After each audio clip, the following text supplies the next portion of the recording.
सोचिए, आप नींद से उठते हैं और जैसे ही पहला कदम जमीन पर रखते हैं, एड़ी में इतना तेज दर्द होता है कि लगता है कि जैसे किसी ने सुई चुभो दी हो। कुछ सेकंड्स के लिए चलना भी मुश्किल हो जाता है, लेकिन फिर एक अजीब बात यह होती है कि थोड़ी देर चलने के बाद दर्द कम होने लगता है। अगर आपके साथ भी रोज सुबह एड़ी में दर्द होता है तो इसे नॉर्मल समझकर इग्नोर मत कीजिए, क्योंकि डॉक्टर्स के मुताबिक हील पेन का सबसे कॉमन सबब एक कंडीशन होती है जिसे प्लांटर फैशियाटिस कहते हैं।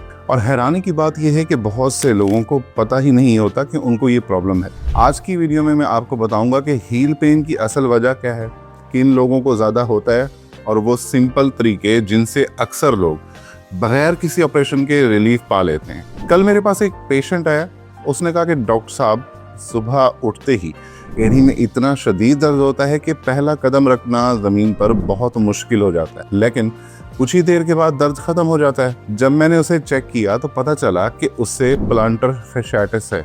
और सच ये है कि दुनिया भर में लाखों लोग इस प्रॉब्लम का शिकार हैं। प्लांटर फैशियाटिस के बारे में बात करते हैं कि ये होता क्या है। हमारे पाँव के तलवे में एक मजबूत टिश्यू होता है जिसे प्लांटर फैशिया कहते हैं। ये टिश्यू एड़ी से लेकर उंगलियों तक जाता है और चलने फिरने में पाँव को सपोर्ट देता है। लेकिन जब किसी वजह से इस टिश्यू में सूजन आ जाए तो फिर शुरू होता है प्लांटर फैशियाटिस का दर्द। लेकिन यहाँ एक इंटरेस्टिंग बात है, सुबह उठते ही दर्द सबसे ज़्यादा क्यों होता है, पूरे दिन में क्यों नहीं होता? इसकी वजह यह है कि रात को जब हम सो रहे होते हैं तो प्लांटर फैशिया रिलैक्स पोजीशन में होता है, और जैसे ही सुबह आप पहला कदम रखते हैं ज़मीन पर तो उस टिश्यू पर अचानक से प्रेशर बढ़ता है, इसलिए सुबह का दर्द सबसे ज़्यादा होता है। अब सवाल ये है, किन लोगों को प्रॉब्लम ज़्यादा होती है?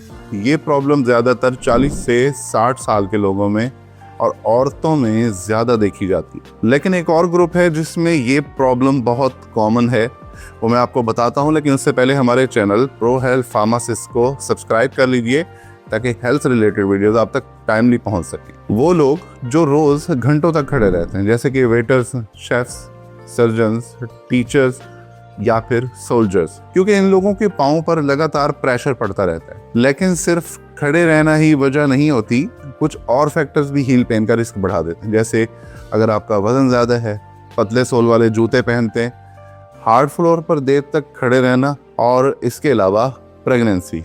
अब बात करते हैं हील पेन को कम करने के सिंपल तरीकों की। सबसे पहली चीज़, पाँव को रेस्ट दीजिए। ज़्यादा देर तक खड़े रहने और चलने से परहेज़ करें। अगर आप रनिंग करते हैं तो कुछ अरसे के लिए स्विमिंग या साइकिलिंग ट्राई करें। दूसरा स्टेप है थेरेपी।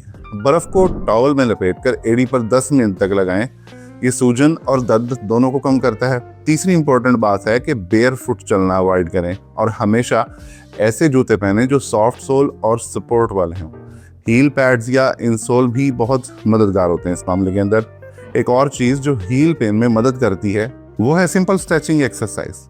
सुबह उठकर तलवे और काफ मसल को हल्का सा स्ट्रेच करना प्लांटर फैशिया पर प्रेशर कम करता है। एक और सिंपल ट्रिक है फुट रोलिंग थेरेपी। आप टेनिस बॉल लीजिए या फ्रोजन वाटर बॉटल को पाँव के नीचे रोल करें।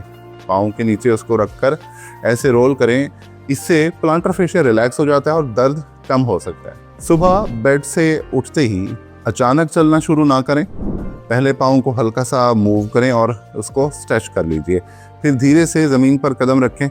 इससे प्लांटर फैशिया पर सडन स्ट्रेस नहीं पड़ता। हेल्दी डाइट भी बॉडी की इन्फ्लेमेशन कम करने में मदद करती है। फ्रूट्स, वेजिटेबल्स, इसके अलावा ओमेगा 3 जिन फूड्स के अंदर हो वो आप ऐड कर सकते हैं। बॉडी की हीलिंग प्रोसेस को ये तीनों चीज़ें सपोर्ट करती हैं। लेकिन अगर इन सब स्टेप्स के बावजूद दर्द ठीक ना हो तो फिर डॉक्टर कुछ और ट्रीटमेंट सजेस्ट कर सकते हैं, जैसे कि आपको फिजियोथेरेपी की एक्सरसाइजेस, स्टेरॉइड इंजेक्शन और कुछ रेयर केसेस में सर्जरी भी हो सकती है। लेकिन सर्जरी बहुत कम लोगों को ज़रूरत पड़ती है। अगर आपको भी सुबह उठते ही दिन में दर्द होता है तो कमेंट में ज़रूर लिखें हील पेन, ताकि मुझे पता हो कि कितने लोग इस प्रॉब्लम को सफ़र कर रहे हैं। गुड न्यूज़ ये है कि प्लांटर फैशियाटिस एक ट्रीटेबल प्रॉब्लम है।